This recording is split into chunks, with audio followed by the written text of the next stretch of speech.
Welcome to the I Work For Him podcast. I'm Michael Miracle, producer of the I Work For Him radio program, the voice of the faith and work movement. Our mission is to transform the workplace of every Christian into a mission field. What does that look like in your workplace? Let's find out right now. Hey, you've tuned into I Work For Him, the mouthpiece for the faith and work movement. We're your hosts, Jim and Martha Brangenberg. Thanks for being with us today. Listeners, we think of you as more than just listeners, but as actual friends and people that walk through the day with us. And I just want to remind you that if you are listening to this show today and you would rather be watching it, remember we do have a YouTube channel, and we actually have a YouTube channel for I Work For Him, She Works For Him, and I Retire For Him, all three of our brands, Jim. So, it's just another way to be face-to-face with you when we can't be face-to-face with you. So check us out on YouTube and subscribe. That's right. So have you ever had trouble in your own life with time management? I never have. But some people struggle with this stuff, with overcommitting, feeling like you're juggling just a few too many balls in the air. What do? Where do you turn? How do you wind things back? How do you get things back under control? Can you do it alone? Not likely. Today we head off to Chicago to talk with Mark Michuda of Michuda Diversified Holdings. Mark's life was a mess of overcommitment, and he was in danger of dropping all of the balls he was juggling, not just one. How did he recover? Did he go to a 3-step, 12-step plan? How did he turn his life around? Was it Jesus? Mark is here to tell us the whole story of his life turned right side up. Mark Michuda, welcome to I Work For Him. Well, thank you, Jim and Martha, for having me. Excited about sharing my story. If nothing else, if my story can help other people regain focus, regain priorities, then it's a win. So thank you again. So, Mark, we're going to talk about your faith and your work and how those interact, and we're going to talk about your organization. But first, talk to us about how you became a Jesus follower. I would say that my faith journey, if you would, has been filled with a lot of detours and I would say crossroad moments. And I would say that it started early. I grew up in the Catholic faith and really believe that I was a good Catholic. I did all the right things. I crossed off the list, went to church every Sunday, never missed the holidays, right? So I was doing all that. Then my wife and I got married. We both got married in the Catholic Church, and she basically converted to Catholicism, and things were fine for a while. And then it was my wife who said, I feel like I'm spiritually dying. And that is a very, let's say, stop your heart moment. And I didn't understand what she was getting at, but I said, well, what is driving that? She said, I don't feel like I'm growing. I don't understand what I'm doing. And I'm not saying the Catholic faith is wrong, but I'm not being fed and I need to find something else. But I can't do that unless we're doing it together. So she never said, I'm turning my back on what you're doing. But she just said, would you give me 1 year to just explore a faith journey together as a couple? So that's what we did. And then we came to a church that was non-denominational, Christian-based Bible teaching. And I saw a lot of things there that at first, I'll be very honest, made me angry because I was like, this doesn't fit anything that I grew up with. It seems too out there, meaning the music was contemporary. I viewed that as being, gosh, they're not even... It's so sacrilegious what they're doing. Hands in the air. What's that? And eventually that year was a year of God breaking me down from following tradition and realizing that I was going to come into a relationship with him at the other end. It was not easy, but I will say in the end, I found a relationship with Jesus Christ and felt that following him was an act of obedience. And one of the first steps that I remember I was clinging on to, as I clung on to this idea that I was baptized as a child and to be baptized as an adult made no sense. And then that was that final moment where God just pounded me and said, you need to do this for you as an adult and for me. This is about us now. This isn't what someone chose for you as a child. Mm-hmm. You need to do this and you need to express that obedience to me by doing a baptism. So I did, and that became the catalyst for what came next. It really was powerful for me to see what God moved, and it took time. When I say a journey, this wasn't like the light switch went on. All of a sudden, I'm this on fire for Christ. I'm doing everything right. But my compass true north was always relationship driven and no longer following dogma or religion, right? It was no longer about that. And from there, I would say the next turning point was when we joined a small group. I looked at them like they had three heads. What is this? I don't understand this. We're going to read the Bible together. I don't get it. But I just said, okay, I'm in. I'm just going to do it. And then from there, I joined the worship team. I sing on the worship team, been involved with that. We ended up moving to a new church, Parkview Christian Church, kind of a mega church in the South Burbs. From there, I was like, okay, now I'm going all in. I'm not waiting anymore. If God says this is an opportunity I have for you to use your spiritual gifts, then you have to do this. So I was just saying, I'm in. And we ended up hosting and leading a small group right after that. We've been doing it for 18 years. I'm proud to say that we did it through the pandemic, hosted small group remotely with 20 people. Wow. And they were from all over. We had people from Colorado, people from Nashville. We had elderly people that couldn't drive anymore join. So we really found an incredible God story that unfolded within this craziness of the pandemic. Things that would have never happened. So I look at these moments when you say, okay, Jesus follower. You don't have it figured out and just say, I'm a follower. I think it's a constant process. I recognize there's an enemy that does not enjoy the fact that I'm moving a needle for the kingdom. And that presents challenges, but you just got to put on the armor of God. You fight the good fight. You just got to be united in realizing that, look, God's going to usher us to the other side no matter what happens. And being a follower is a lot of fun. It sure is a lot of fun when you're in the kingdom work. So a lot of challenges there too, for sure. A lot of challenges there too. Yeah. Hey, we'll be right back with more from Mark Michuda. You're listening to I Work Room with your host, Jim and Martha Brangenberg. We'll be right back.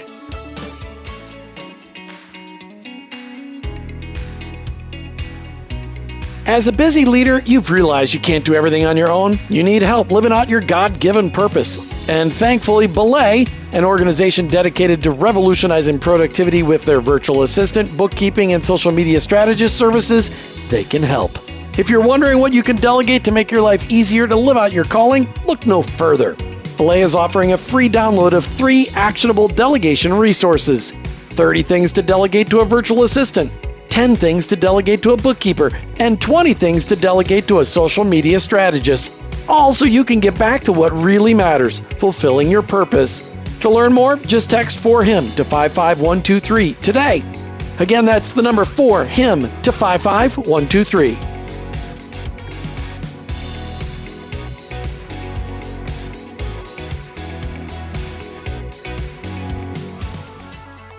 Hey, welcome back to I Work From Us. Today we talk with Mark Michuda. Mark's got a great story. If you just are tuning in now, you might have missed his incredible testimony story. I want you to go back to the beginning of the podcast and listen to the whole thing.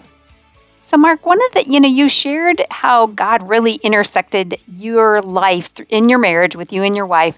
At what point in your journey did you start to realize that God really cared about your work just as much as that of the work of the priest that you'd had in your past or the pastor that you were studying under currently? I think that the recognition of God at work in my business, if you would, really came out of a small group study, if you want to believe that. So there was an author of a small group study, Henry Blackaby, Knowing and Doing the Will of God, Experiencing God, right? Yeah, sure. And one of the profound things was that he said that God is at work around you at all times. So when I started to realize that he's always at work, I realized that I needed to be more intentional to find out where was he at work and where did his purpose for my gifts intersect with what he wanted me to do. So I think it was more of a self-awareness to realize that God is going to do his will and his work with or without me. So the joy I get in the experience is where I realize he's at work and wants me to join him. And I started to realize that this took place in many areas of my life. It was not just my home, not just my kids, my wife. It became friendships. It became the business. And really being tuned in at all times to realize he's at work and where does he want me to have this ministry opportunity or just conversations. It may not be just about me. I may just be starting the conversation and it'll be somebody else that brings that person to Christ. But I do know if the Holy Spirit is in me, that he'll guide those thoughts, guide those words. And it's just an awareness that he's at work around me and he's working in and through me. So let's talk about your work. What kind of work does Michuda Construction do? So you started us out by talking about messiness. And let me just say that things have become very complicated and messy in the last 10 years. I am actually fourth generation of a family business called Michuda Construction that was founded in 1919. So we did a lot of wonderful things in that space. I had a lot of mentoring from my, call it, predecessors. Some are great experiences. Some of them were negative, but you learn from those too. Sure. But my brother and I, who are partners in Michuda Construction, started to realize that for the next generation that may come behind us, there's not always a lot of opportunities if you're not in construction. So could we look at things differently and look at our business more from an entrepreneurial perspective? So what we ended up doing is we kind of changed our business model a little bit. We used to be 100% public sector. We shifted to being more of a healthcare client relationship, repeat business type of contractor. That fit well. We then looked at ourselves to look into developing. In 2016, we opened a development that we are owners with a partner called Evergreen Senior Living in Orland Park. It's an assisted living facility as well as a memory care facility. So now instead of just being a contractor to build things and we move on to the next crusade, we are actually investing in something that is building legacy stuff. So that became much more exciting, and we are looking at development as the next extension of what we do. Well, that's awesome. You're gonna have to find a development down here in Florida so you can winter in Florida and call it work. Because we know the winters in Chicago. We both grew up in Minnesota. Martha grew up in the Quad Cities. So we all know what the upper Midwest is like, but there's nothing like the cold in a Chicago winter. Except for maybe what's worse is maybe Boston. But anyway, Martha. So Mark, in this world where you've seen a lot of shifting and you've done a lot of things to refine what you guys are doing, what do you find as being your biggest stressor in your work life? You know, it's interesting because we started 2 years ago with Loyola Family Business to really start the transition of our business. And through that, we identified our 5 family core values. At the top of it, we call it the 5 F's, but faith was one of the most important ingredients. And I think what we started to realize is to avoid stressors, one of the things that happens with a family business is you're equally involved in the business of being a family. And when you get around other families, you realize how dysfunctional things can become. And I would say the one fundamental thing that we learned is that to avoid stressors, you need to be able to find ways to mitigate conflict. Conflict resolution is key. And what we learned is that if our family understands that nothing will break this family apart and that we will run towards reconciliation first and foremost, the stress is so much less than dealing with dysfunctional families and dysfunctional businesses. They intersect. So that to me is Number one is conflict resolution. Number two is managing the craziness of my schedule. We'll get to that answer later. Yes. Well, let's jump into that because I want to make sure we really get a chance to deal with it before we run out of time. Time management. That's something that almost everybody struggles with because there's only 24 hours in a day. There's only 168 hours in the work week. I mean, there's only 168 hours in the whole 168 work hours. Wow. That's in your work week. Okay. Yeah. But I mean, there's only 168 hours in a week. How did you get your time management under control? So as the faith piece weaves, God figured that one out too. So I was literally at a board leadership event for our church in Atlanta. And I'm around a table with other board leaders. I was the co-chair of our board. And I'm talking to these gentlemen and ladies. And the next thing I know, they're like, oh, we should get together. Who is your executive assistant? And I said, well, I don't have one. And they all looked at me and said, are you out of your mind? With all the things you're trying to manage, you cannot be serious. I said, well, I've always just been really good at time management, which I am, but I also was trying to make That's what you think. What would your wife say? No. The answer is no. We could call her, bring her into the show if you'd like. Yeah, let's leave that one at home. But I would definitely say I tend to overcommit because I just feel like I can do anything, but that's not sustainable. So the stressor is where you just overcommit. And when we come back, we're going to hear, what did Mark Michuda do to eliminate the stressor and start to succeed as an executive, not doing all the work of him and an administrative assistant? What did he do to solve the problem? You're listening to I Work for Him with your hosts, Jim and Martha Brangenberg. We'll be right back. Want to build a profitable side hustle that impacts people with truth and healing in themselves and their leadership? Then look at becoming a certified leadership coach with Giant. Giant has been in the leadership space for over 13 years and has over 500 coaches in over 127 countries. Their coaches are being hired by Fortune 500 companies and organizations like I Work for Him. Jim and I took the Giant Sherpa training under one of these great coaches to become leaders worth following. Giant gives you everything you need to start your own coaching business from scratch, like hands-on training from top-level coaches, access to an all-in-one online platform to run your entire coaching business, and you get to join a thriving community of coaches around the world. To get started, Giant is hosting a coaching business workshop to help you learn how to build a successful coaching business. This workshop is 100% free, and you can reserve your spot by going to giant.tv/I Work for Him.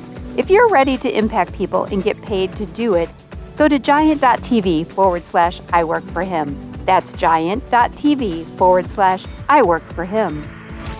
Hey, welcome back to I Work for Him as we talk today with Mark Michuda. We're right in the middle of the conversation when we took a break. Mark all of a sudden realized he had a time management problem, even though he'd been living in the world where he thought he didn't have a time management problem. Martha? So actually, Mark, you were sharing that somebody asked you the question, like, well, let me get together with your executive assistant, and you said you didn't have one. Now, to answer what happened next, I am sure there's a lot of details that were involved in that, but ultimately, Mark, how has your life answered that question? What has happened since you were asked that question? The answer to that, so let's just say the solution to my issue, let's call it an issue, Yes. not a problem. There you go. My challenge was that I didn't know I had a problem. But once somebody said, you need to consider another solution. And I said, what is it? And they said, have you ever worked with Belay Solutions? And I said, I've never heard of them. They said, well, they have this very unique process where they can actually help you get some management back in your life, where you can delegate the things that you shouldn't be touching and do high-powered work with your schedule. And I said, you got my attention. Where do I go from here? And he said, here's a contact. Reach out to them. They'll walk you through a process. They'll get an understanding of how you're wired and try and match you up with someone that can help solve your problems. And that became the turning point of getting my chaos under control and really starting to do highly more efficient, powerful things that I love doing and delegating all the things I cannot stand doing. I am not high D. So I need someone that's really high D to cover my backside, and I have that now. Well, what I think is fantastic, we love Belay. We've been referring people to Belay for years. We've had Lisa Zeveld, one of the CEO, on the show before. We talk about that. In fact, in the last couple of months, we've referred a couple of business owners to Belay and even somebody to get a job there. We love Belay. Talk to us about Belay and who they hooked you up with. Who did they connect you with to help, bring order to your life? So they connected me to a very talented lady. Her name is Yassi. And her personality profile is a perfect fit for me. Perfect fit. She covers all the things I'm not. But more importantly, what they connected me with is someone that was a Christ-centered believer. She understands my faith journey. I understand her faith journey. So foundationally, I trusted her immediately. So the onboarding of her with me started more about relationship and then task. But the relationship, to have that trust built early, where we can literally pray together, we can share things that are never shared sometimes with other people. She's become a dear friend and a companion for me. She is my MVP. Flat out, what she does for me increases the value of what I do, so much so that I would tell anyone that's not with an executive assistant right now, take the plunge, just do it. I can tell you that my return on that investment is tenfold, period. And my sanity is 1,000-fold better. And the joy of what I do every single day is so much more fulfilling because I'm doing the things I love to do. In fact, your wife called right before the show and said it was your third best decision in life. Your best decision following Jesus, your second best decision marrying her, and your third best decision getting Yassi in your life. From Belay Solutions at belaysolutions.com. Absolutely phenomenal. Mark, we've covered a ton of territory in the last few minutes. Your daily job at Michuda Construction, which you are playing in the development and construction and healthcare and now running assisted living communities and senior communities, that's what we like to say. How do you see your work as a ministry? How do you see your faith playing out on your day-to-day? That's what I want to close up with today. It's interesting, and I'll tell a story behind that one, and I'll try to make it brief. But my work intersected with God's work at our church, where our church has been looking to expand things, and I helped seek out different satellite campuses, properties. I looked at existing churches that were looking to sell their facilities, and I got involved using my skills as a builder developer for kingdom building and developing. And through that process, over the last 8 years, our church has grown from a campus of 1,500 to 10,000. And we now have what I call a live stream church or online church that is growing unbelievably during the pandemic. So I look at my ministry right now as it's not one thing. It's not work. It's not church. It's not personal. It's all intertwined. And God finds a way of filtering all that out to make sense of it. And a lot of times I really don't know where it's going, but I just trust it. And I think that's where the faith journey comes in. And the maturity of faith is I don't need to know the punchline, but I know I'm moving in the right direction. I know God's in it. He'll reveal it at his right time. And eventually he reveals the punchline. And it has been a joy to do his work. When I say life is gratifying, that is the most gratifying thing. If we can reach one lost soul for the kingdom, it's worth everything. Sure it is. And I know we're doing that 100-fold. So. We have covered a lot of ground, and it has been so great to hear how God has used you and grown you, and you continue to learn things along the way. Mark, is there a resource or an organization that helps you in your faith walk, especially as it relates to your work? but just that you can let other people know about that maybe can be an encouragement to them as well? I would say, first and foremost, my church, being in a church that is on fire for God is the first step. If your faith in your relationship with God are not a priority, everything else is going to be out of whack. The minute you start realizing God is first and foremost in everything else falls into place. So I would encourage people to be involved with the church. Use your gifts in a way that supports your church. Get involved in a small group. Have accountability, faith partners in your small group. Get involved with ministry that you enjoy doing. For me, it's worship team. I love doing it. For me, it's being involved on our board because I love leadership. So I'm using God's gifts that he's imparted in me in a way that impacts his kingdom. And that's what I would encourage people to do, is seek out accountability partners, seek out places where you can serve, do those things, and God will lead the rest of the way. Wow, Mark, there's so much more I'd like to cover, like this last question, and you got to give me 30 seconds or less. What is some advice you'd like to offer your younger you? My younger me, if I would have known that a relationship with Jesus Christ was this good, I would have cut. It didn't happen until I was 35 that I found it. And I look back and say, well, I'm making up for lost time, but I wish the younger me at 16, 17 could have harnessed that early and would have had the fruits of that harvest being there already.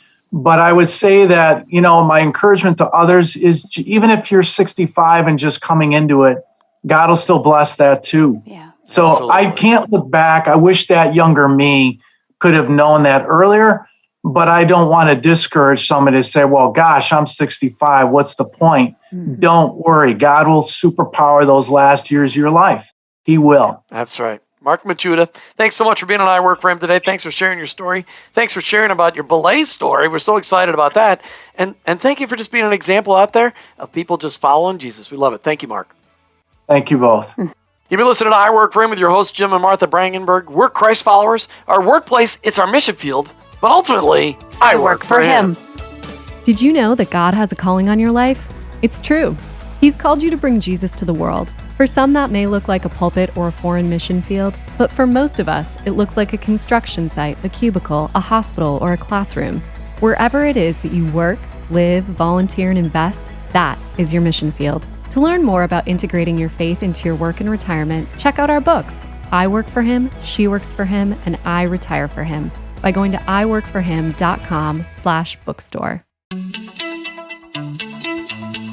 Thank you for listening to the I Work for Him podcast with your hosts, Jim and Martha Brangenberg. Please visit iworkforhim.com to learn more about connecting your faith and work, to join the I Work for Him Nation, or subscribe to our weekly blog. You can also follow us on social media at I Work for Him to stay up to date and meet our guests. If today's message spoke to you, please subscribe, rate, and review the show on your favorite podcast platform. Your review will launch more workplace missionaries across America. That's at I Work for Him and online, iworkforhim.com. I work the number 4him.com.